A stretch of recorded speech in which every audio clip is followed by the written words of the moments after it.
Welcome back. My guest is a member of the Boxing Hall of Fame. He has trained 27 different champions in his career. I'm joined right here in studio by Freddie Roach. Freddie, it's great to see you. How you doing? I'm doing fine. You? Good. Doing really well. All right, take me back to Pacquiao v. Clottey. You fought in front of 51,000 people. What was that like? Great audience, great venue. I mean, the Cowboy Stadium was just the best part of the trip, probably. The thing is, I told Jones that he had a lot of guts building this place. He said, "Why?" I said, "How are you going to pay for it?" Jerry Jones.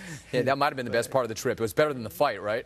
Well, you know, Pacquiao fought a good fight. He did what he was supposed to do. He won every round, and I just, you know, I like Joshua Clottey. He's a really nice guy, real gentleman. But you have the world title in front of you, maybe once in a lifetime. You got to die trying to win that. I mean, and he just was content with going the distance.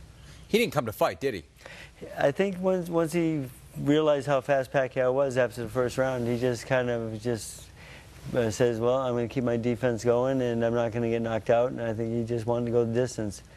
You know, what's that say about Pacquiao? When he realizes that he's in a fight and the other guy doesn't want to be in that fight, the other guy's not there to win, any concern, and Manny, to his credit, did not shut down. Any concern that he was going to lose interest and just not fight like that? You know, I did have a concern because he does like to play a little bit, and he did one time where he did the double punch, and you know, he's always told me he wants to do that at least once in his life in the fight. And I told him, "You're going to lose the point." I said, "Don't do it."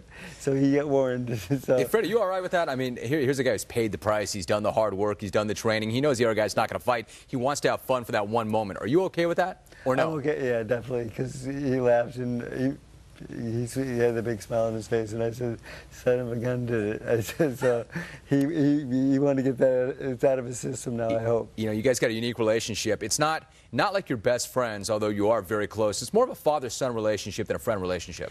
Yeah, you know, the thing is, I don't hang out with him and, you know, go out to socialize with him too much, because I want to keep that separation between trainer and fighter relationship, because you know, I learned once in my life I got too close to my fighter and we were friends, and when I'd tell him to do something, he'd laugh and not take me seriously. And I said, who, Freddie? Who did that happen with? My first champion, Virgil Hill. Yeah. You know, I said, "Virgil," I said, "you know, I mean it, get to work." And he, you know, we became too close, and it affected our working relationship. You know, it's interesting because Pacquiao might be the best in the world pound for pound, one of the best fighters ever. Who then is the boss, him or you?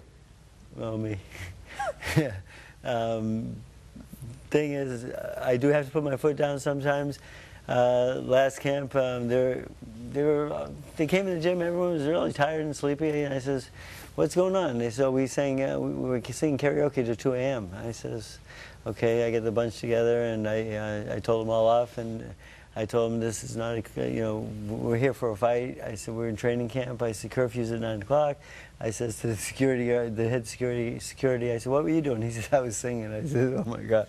Said, hey, listen, by the way, just so people know, I mean, that's dicey in the sense that you're with Manny. He's a proud guy. Probably nobody has ever, like, showed him up or spoke out to him like that. He's in front of his entourage, and you called him out. What was his response?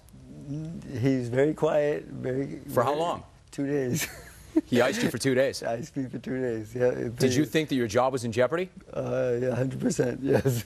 So what happened after that?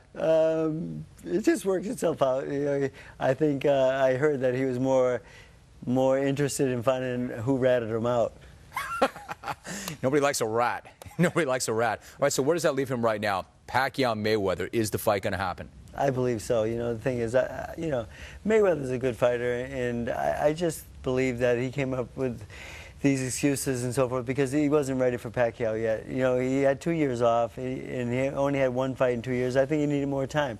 And, you know, he's got another fight coming up, of course, and after that, all the rust will be gone if he beats Mosley, of course. I mean, he's in a tough fight, though.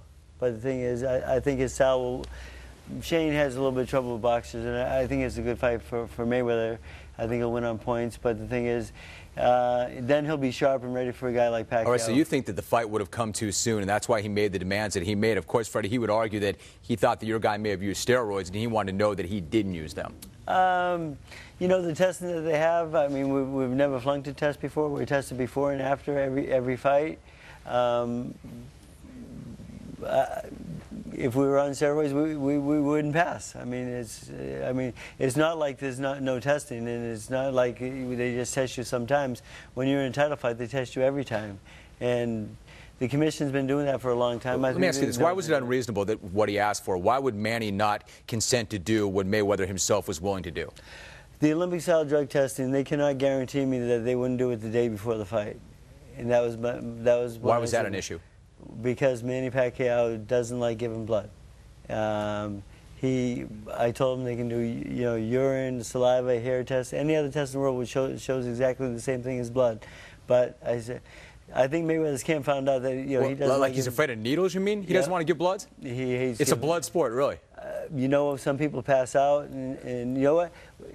You see when he gets cut, though, he doesn't handle it well. He doesn't like the blood. It still bothers him. Freddie, none of us like needles, but for $40 million, we'd probably let him put one in us. I would. But the thing is, Pacquiao, everyone knows that he blames when he lost to Morales the first time. That's why, because he had to give blood the day before the fight. Wait, it was in his head? Yep. He was really that freaked out by it? He is. I lose him for about 3 days. He doesn't feel strong. I'm weak. Does he go to the doctor? Does he not get vaccinated? What's he do? I'm not sure about that, because he just doesn't. He just feels like when he gives blood, it's in his head that it's just affects him for like 3 days, and then he starts feeling better after that, because he's like a little bit of a hypochondriac. Okay. So what happens, Freddie, this time? I mean, how does this thing reconcile itself?